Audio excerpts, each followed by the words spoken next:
So mga ka-farmers, yung kulungan natin o breeding pen natin ay tinabaho ko na. So linagyan na natin yung labasan ng ulo ng mga manok natin at ipapakita ko sa inyo yung ginawa natin. So yan mga ka-farmers, yung mga manok natin. So yan sila.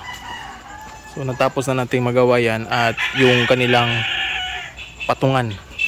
So yan umapatong sila.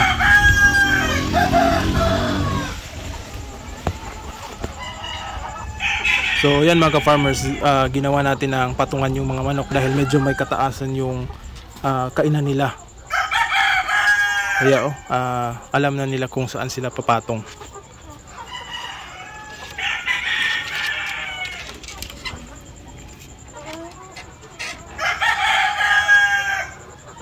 So dito yung labasan ng ulo nila mga ka-farmers, yan. At yung mga manok natin dyan sila papatong kung kakain sila. So hindi na tayo mahihirapan na pumasok dito sa loob at yung kanilang patukaan hindi na madudumi.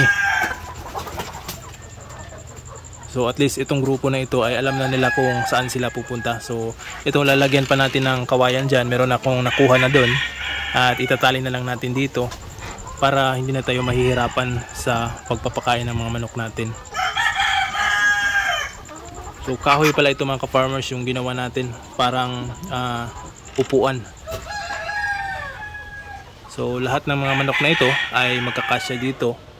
At yan yung labasan nila ng ulo dito sa... So ito at least alam na nila. Alright. So ayan mga ka-farmers, tapos na. Na-set up na natin itong pakainan nila. Yan. Hanggang dun.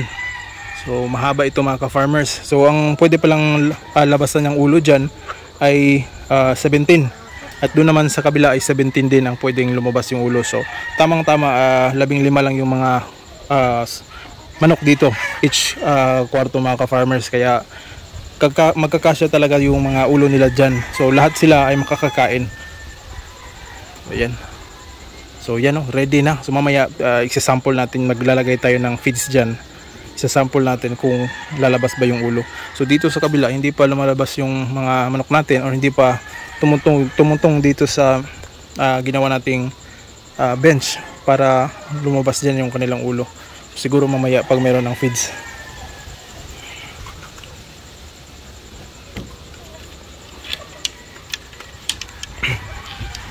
So ito mga ka-farmers ang ginawa natin. So yung kahoy na yan, mga tira-tirang mga kahoy lang yan. So dito sila papatong o tutungtong. Dito sila tutungtong at dyan yung kainan. Kasi kung wala ito mga ka-farmers, napakataas yung kainan. So dito lang yung kanilang mga ulo. So kailangan natin gumawa nito para ma-elevate. Kasi itong nagawa na natin na noon ay medyo may kataasan. Kasi dahil dito sa linagay natin ng yero para hindi mapasok ng mga daga. Kasi kung walang yero mga ka-farmers, itong mga net na ito ay madaling mabutas ng mga daga. So ito yung isang prevention na para hindi makapasok yung mga daga dito sa loob. So yan, ready na ito gamitin mga ka-farmers.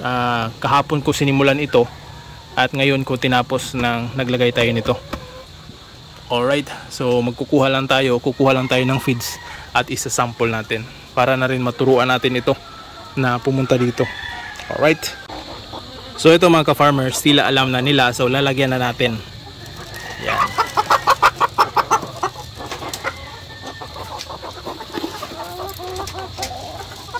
So yung linlagay natin is crack corn lang.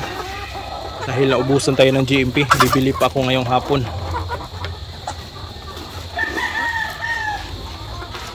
So papakita lang natin dito mga ka-farmers yung para matuto yung mga manok natin na kumain dyan. So yan So yung iba hindi pa nakatungtong.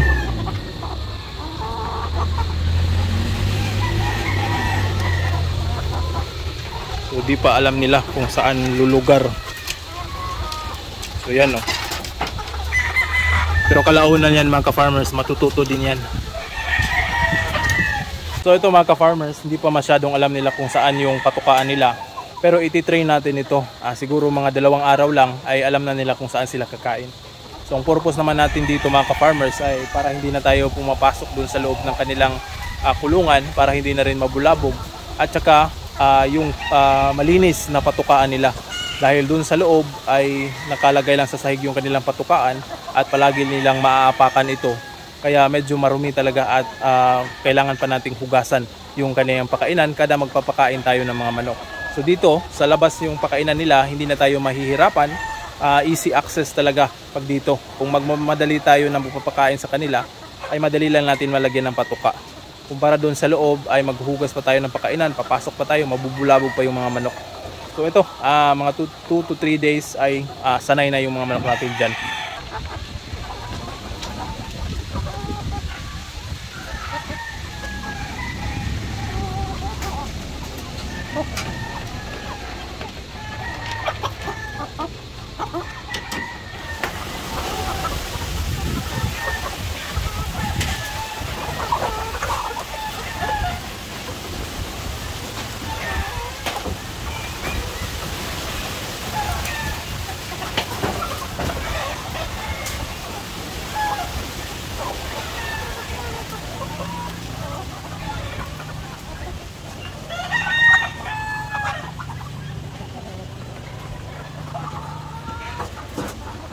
So mostly sa mga kinakain nito mga ka-farmers ay Madre de Agua. So mapapansin nyo, napakarami yung makikitang greens dahil marami tayong natadtad na Madre de Agua kanina.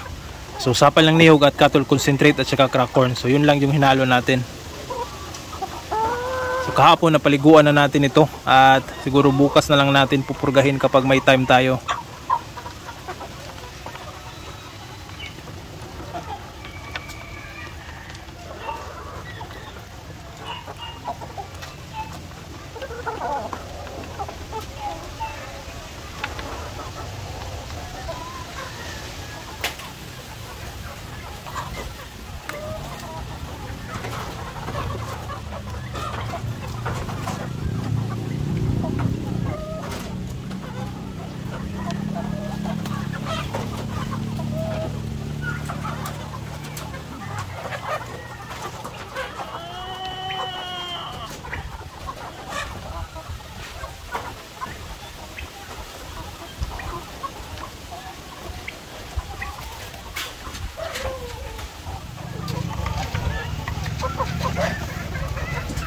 So itong lahat ng kulungan na ito mga ka-farmers ay nasa labas na yung pakainan.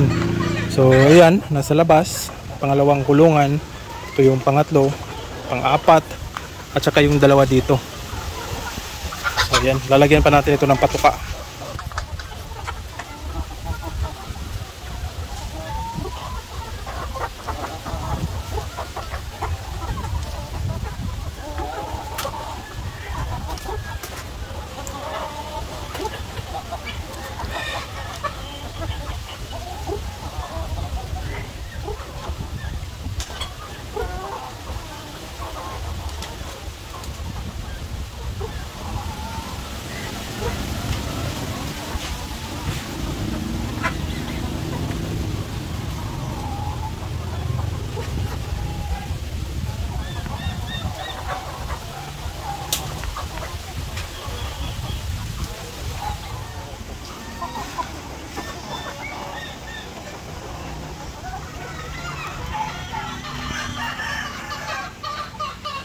So yan mga ka-farmers, konti na lang yung hindi marunong dyan pumatong o pumunta dito sa itaas. So mostly sa kanila ay nandito na sa taas at marunong na kung saan kumain o saan sila makakita ng pagkain. So yan. So dito naman sa kabila, hindi pa masyadong alam ng iba. Nandun pa rin sila sa sahig. Pero yung iba, alam na nila kung saan. So unti-unti, baka mamaya alam na rin nila yung saan yung pagkain nila. So ayan, hanggang maubos nila yan. So yun, oh.